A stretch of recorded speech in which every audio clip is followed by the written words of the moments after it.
seems that things are looking grimmer by the day when it comes to Justin Trudeau's favorite jihadi,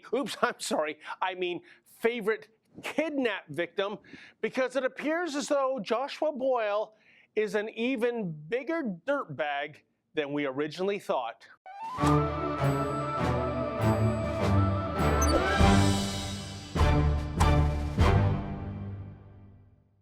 Well, that was quite the bombshell penned by Post Media reporter Andrew Duffy regarding Joshua Boyle earlier this week.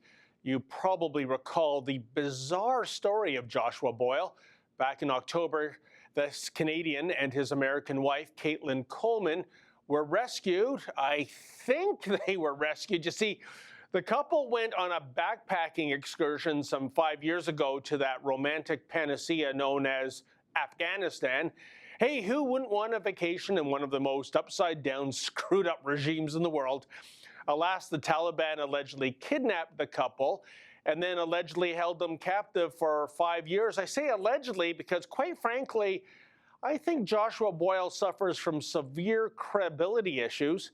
Indeed, from the get-go, almost nothing added up when it came to the Boyle saga, such as how would kidnap victims be allowed to have conjugal visits and give birth to 3 children while in captivity? Oh, and let's not forget that Boyle's ex-wife is none other than Zainab Khater. Yes, that Zainab, the sister of former terrorist and current multimillionaire Omar Khater, the always niqab-clad sis.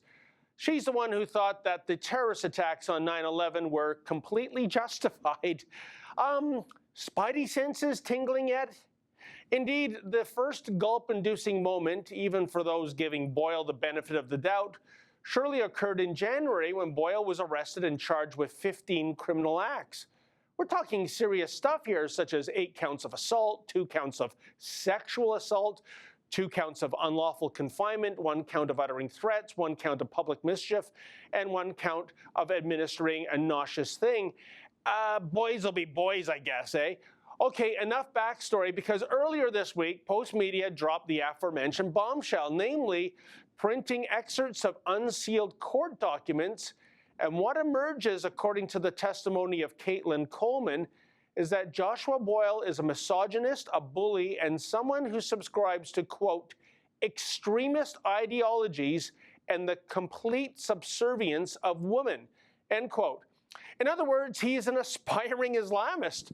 Coleman goes on to note that he was abusive to her while in captivity, sometimes even physically assaulting her during fits of rage, punched her so hard once that he broke her cheekbone.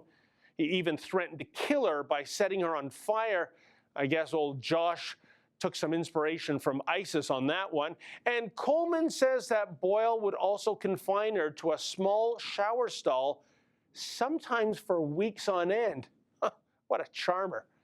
Coleman is now back in her home state of Pennsylvania with her children after being granted temporary sole custody. And if her allegations are indeed true, it's also incredibly disturbing. Yet what's even more disturbing is the exclamation point on this story, namely that Prime Minister Justin Trudeau went out of his way late last year to arrange a private meeting with the Boyle clan. But why? What the hell was Justin thinking making time for this creep?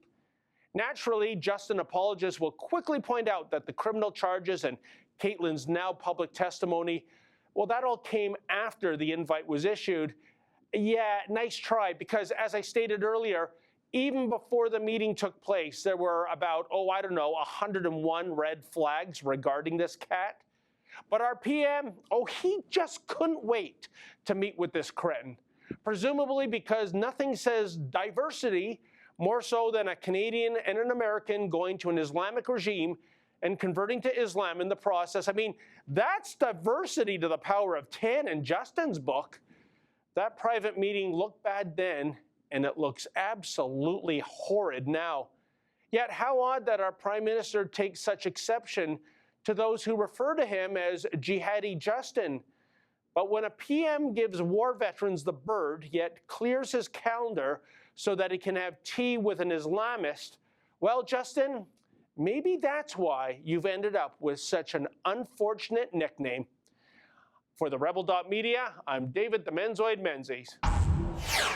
Hey folks, The Rebel has a new app. Please download that app and take The Rebel with you wherever you go.